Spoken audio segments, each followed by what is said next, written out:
மனக்கவலை தீர்ப்பாரே. ஒரு தாய் தேற்றுவது போல் என் நேசர் தேற்றுவார். உற்சாகமா கையை தட்டுங்க. ஹல்லேலூயா.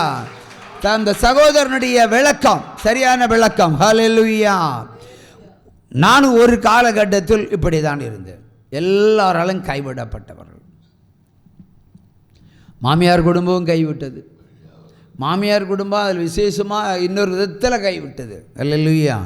நாங்கள் பசியோடு இருப்பதை கண்டு என்னுடைய மனைவியினுடைய சகோதரன் ஒரு முறை சொன்னான், மாதந்தோறும் 10,000 ரூபாய் இந்த எம்சி சூப்பர் மார்க்கெட்டில் கொடுத்துட்றேன். இந்த 10,000 ரூபாய்க்கு திங்ஸ் வாங்கி சாப்பிடணும். 10,000 ரூபாய்க்கு திங்ஸ் வாங்கி சாப்பிட்றணும். அதுக்கு மேலே வாங்கப்படாது. அதை மட்டும் வாங்கி சாப்பிட்டுக்கான்னு ஒரு கன்செஷன் வந்தது. ஹல்லேலூயா. அப்போ ஒன்றுமே இல்லாத இடத்துல இது எங்களுக்கு ஒரு ஆறுதலாக இருந்தது. என் மனைவி பட்டியும் படிக்கையும் தூக்கிட்டு எத்தனை முறை போனேன் வங்குக்கு? ஒரு தடவை தான் வாங்க போனான். அதுக்கப்புறம் அடுத்த கட்டம் ஃபோன் வருது, ₹1 அரிசி பருப்பு கொடுக்கக்கூடாது. முதல்ல உத்தரவு, அடுத்து ₹1 பொருள் கொடுக்கக்கூடாது. பட்டினி கிடந்து சாகட்டும், அவங்க பட்டினி கிடந்து சாகட்டும். அப்போ பெட்டியை தூக்கிட்டு போனவ வருங்கையாய் வந்தா. என்ன என்று கேட்டால், ஆண்டவர் இந்த பாடலை தந்து பாடி பிரதர் பாடும்போது எனக்கு பழைய சீன் தான் வந்தது. உற்சாகமாக கையை தட்டலாம். ஹல்லேலூயா. ஆகவே பாடுவோம். இன்றைக்கு நாம் அநேகர் இந்த நிலையில் இருக்கலாம். பொருளாதாரத்தில் பின்தங்கி இருக்கலாம், உபத்திரத்தில் இருக்கலாம், வியாதியில் இருக்கலாம், பிரச்சனையில் இருக்கலாம், கடனில் இருக்கலாம், இல்லை காவல்துறை வழக்கில் இருக்கலாம், நீதிமன்ற வழக்கில் இருக்கலாம்.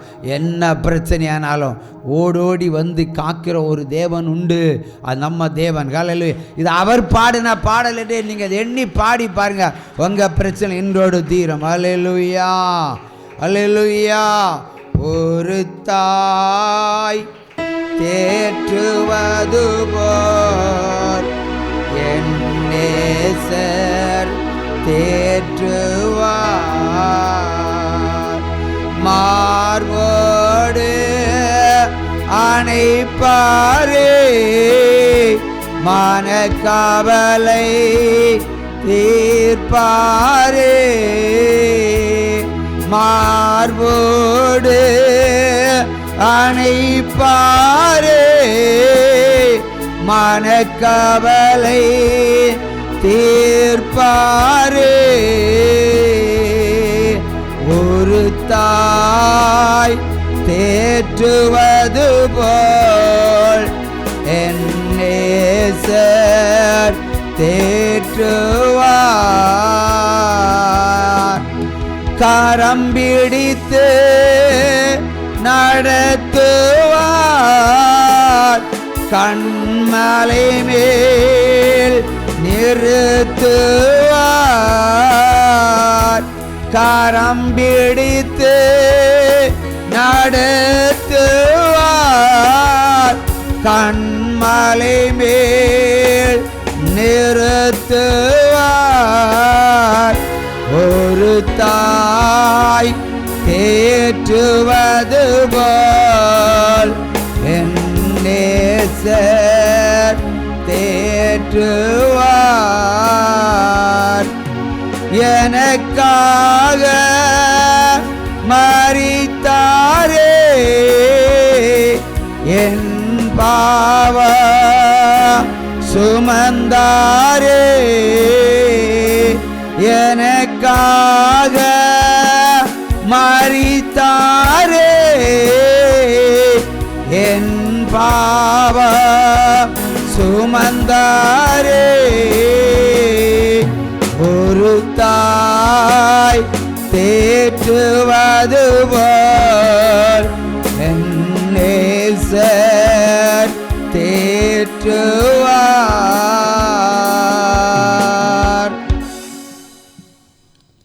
ஒரு போதும் கைவிடார்,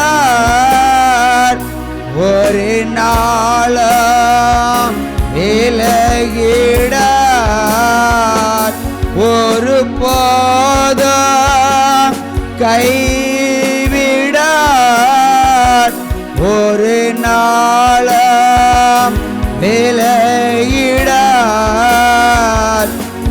ஒரு தாய் தேற்றுவது போல் என் நேசர் தேற்றுவார். அல்லேலூயா. நாங்கள் ஒன்றுமில்லாமல் இருந்த பொழுது ஒருவன் பசிக்கு உணவு தருகிறேன் என்று சொல்லி ஆசை காட்டி கொஞ்ச நேரம் சந்தோஷம், ஆனால் மறுபடியும் வருங்கையாய் அரிசி பருப்பு கிடைக்காம திரும்ப வந்த பொழுது இந்த பாடலை எங்களுக்குள்ளே தந்து நாங்கள் அழுகையோடு பாடின பாடல் தான் இது. அல்லேலூயா. அன்று பாடினதான், அதுக்கப்புறம் பாடவே இல்லை. என்ற அண்டையிலேருந்து எங்களை ஆசீர்வதிக்க ஆரம்பித்தார். உற்சாம கையை தட்டலாம். அல்லேலூயா. அவர் என்ன சொல்லுவார்? ஒருபோதும் நான் உன்னை விட்டு விலக மாட்டேன், விலகிடார், எப்பவும் கூட இருப்பேன்னு சொன்னார். அப்போ சொந்தக்காரங்க எல்லாம் விலகி போயிடுவாங்க. ஆனால் நம்ம சொந்தக்காரரான ஆண்டவர் ஒரு நாளும் நம்மை விட்டு விலகி போவதில்லை. பிற்காலம் ஆண்டையிலேருந்து இந்த பாட்டை தான் நாங்கள் அந்த பாட்டை தான் பாடிக்கிட்டே இருப்போம். ஒரு காலகட்டம் ஊழியம் வளர ஆரம்பித்தது. என்னுடைய தொழில்களும் துவங்கி மெல்ல மெல்ல வளர ஆரம்பித்து விட்டது. திடீரென்று ஒரு வீட்டிற்கு செல்லும் பொழுது, இவருடைய உறவினர் வீட்டுக்கு தான் சொல்லும்போது, எங்களுக்கு அரிசி பருப்பு தரமாட்டேன், இனி ₹1 கொடுக்கக்கூடாதுன்னு தடவி 144 போட்டவன் வெளிநாட்டில் சவுதி அரேபியாவில் தூக்கு போட்டு செத்து போக ரெடியாக இருக்கிறான். இன்னும் தீர்க்க தரிசனம் வெளிப்பட்டது. உன்னை இவருடைய சகோதரிக்கு சொன்னேன், அவன் செத்து போவான், என் வாயிலென்று ஒரு வார்த்தை வந்தால் அது நடக்கும், ஊழியத்திலிருந்து வந்தால் அது நடந்தே தீரும் சொன்னேன். அவன் செத்து போகிறான். இப்போ என்ன நினச்சிருப்பாங்க? ஒருவேளை இந்த அரிசி பருப்பெல்லாம் தராதனால நாங்கள் வேணும்னு நான் சொல்லியிருப்போம் அப்படின்னு நினச்சிருக்கலாம். என்ன வேறு? ஊழியம் வேற, உலகம் வேற. ஆனால் அந்த சகோதரி ஏன் இதற்கு அவன் திடீர்னு நல்ல வசதி தானே இருக்கிறான், நல்லா சம்பாதிக்கிறான், 10-15 பேரை வச்சு வேலை வாங்குகிறான், நிறைய சம்பாத்தியம் இருக்குது, நிறைய பணம் இருக்குது, அவன் ஏன் தூக்கு போட்டு சாகணும்? ஃபோன் போட்டு கேளு, ஃபோன் போட்டு கேளு. அவன் சாகிறதுக்கு திட்டம் போட்டு வச்சிருக்கிறத அவன் சொல்லுவான். அதுக்கப்புறம் என்கிட்ட வாங்கி சொன்னேன். ஒரு சமக்கையை தட்டலாம். அவன் அன்றைக்கு ட்ரங்கால் புக் பண்ணி, அன்றைக்கி ட்ரங்கால் தான் போடணும், ட்ரங்கால் புக் பண்ணி கூப்பிட்ட போது, ஆமாம் நான் சாகத்தான் இருக்கிறேன்னு சொல்லிட்டான். பதில், என்ன பிரச்சனை உனக்கு? அழகான பொண்டாட்டி, ஆனால் என்ன பிள்ளை இல்லை, பிள்ளை இல்லாத சமாச்சாரம் தான். ஏனென்றால் உலக வைத்தியம் எல்லாம் போயாச்சு, உலக மருத்துவமனையெல்லாம் சென்றாச்சு, சிகிச்சை பலனளிக்கவில்லை. கடைசியாக மனைவியை கூட்டிகிட்டு சவுதி அரேபியாவில் சென்று அங்கே மருத்துவ சிகிச்சை உட்படுத்தினாள். அவர்களும் கைவிட்டால் இனி பிள்ளையே உனக்கு கிடைக்காது என்று அவர்கள் ஜட்ஜ்மெண்ட்டை எழுதினார்கள். ஆகவே மனம் உடைந்து கிளேசம் அடைந்து ஒரு மலடனாக இந்தியா தேசத்தில் திரும்புவதை விட பொணமாக திரும்பலாம் என்று மரணத்தை ஆயத்தப்படுத்தினதை கர்த்தர் அறிந்து எனக்கு உணர்த்தி நான் அதை சொன்னேன். உற்சாம கையை தட்டுங்க. உன்னை இவருடைய சகோதரி தான், என் மனைவியுடைய தங்கை தான் ஓடி வந்தாள். எப்படியாவது அவனை காப்பாற்ற வேண்டும், அவன் உண்மையிலே சாகரதான் இருக்கிறான் அப்படின்னா பொருத்தனை செலுத்து. கட்டாயம் என்ன? பொருத்தனை செலுத்து. அவன் ஊழியமே பொருத்தனை ஊழியம்தான். அதே மாதிரி என்ற இன்ட்ரோடக்ஷனை அப்படி தான் சொல்லணும். ஜீவ ஒளி, ஜபக்கோபுரம், பொருத்தனை ஊழியங்கள் அப்படி தான் சொல்லணும். பொருத்தனை வாங்கிறதுக்கெல்லாம் எனக்கு நடுக்கம் வரும், அதனால தான் வாங்க அந்த டைட்டிலே விட்டுறோம். ஆனால் உண்மையிலேயே எனக்கு தந்த ஊழியம் அதுதான். அல்லேலூயா, பொருத்தனை ஊழியம்தான். ஆனால் பொருத்தனை செலுத்தி 89 நாளிலே 2 பிள்ளைக்கு அப்பன் ஆவான்னு சொன்னார். இதுதான் ஊழியம். சமகையை தரலாம். பொருத்தனை செலுத்தினால் 2 பிள்ளைக்கு 89 நாளில் அவன் அப்பன் ஆவான். அப்படி நம்ம தமிழ்லாங்க போட்டு விட்டேன். என்னாச்சு பிரதர்? இந்த எண்ணெய் எடுத்துக்கொடு, எண்ணெய் எடுத்துக்கொடு. தேவைப்படும் போதெல்லாம் ஒரு ட்ராப்பு பேய்க்குள்ளே கொடுங்க, அது குடிச்சிட்டு உள்ள அடங்கட்டு. அல்லேலூயா. ஆனால் சொன்ன பொருத்தனை நிறைவேற்றவில்லை. ஆனால் ஒரு பொருத்தனைக்கு கீழ்ப்படிந்தார்கள். இன்னொரு பொருத்தனை இன்றைக்கு வரை நிறைவேற்றப்படவில்லை. அதுக்கு தேவன் ஒரு குடும்பத்தை எப்படி வாதித்திருக்கிறார் என்ற சரித்திர உண்மையை தான் நான் சொல்ல போகிறேன். என் குடும்ப கதையை தான் சொல்ல போகிறேன். பொருத்தனைன்னு சொன்னால் உங்களுக்கு சர்வசாதாரணமாக நீங்கள் எடுத்துக்கிடுவீங்க. 85 நாட்கள் தாண்டி விட்டது. கர்ப்பத்தில் 2 பிள்ளைன்னு நான் சொல்லியிருக்கிறேன். 85 நாட்கள் தாண்டி விட்டது.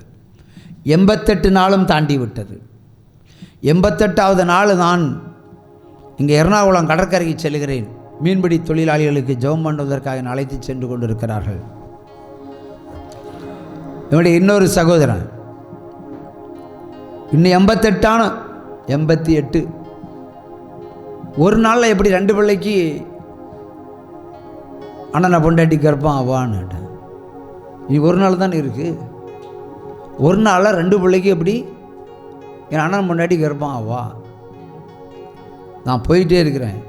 எனக்கு கோபம் வந்தது. ஏன்னா தேவனுடைய வார்த்தையை அசட்டை பண்ணும்போதெல்லாம் ஒரு கோபம் எனக்குள்ளே வெளிப்படும், பயங்கரமாக வெளிப்படும்.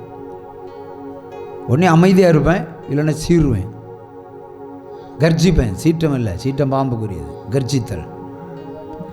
ஏய் இன்னும் 24 மணி நேரம் இருக்கு, அப்புறம் போன் பண்ணு. இப்போ போன வைடா, போன வைடா, அவ்வளோதான்.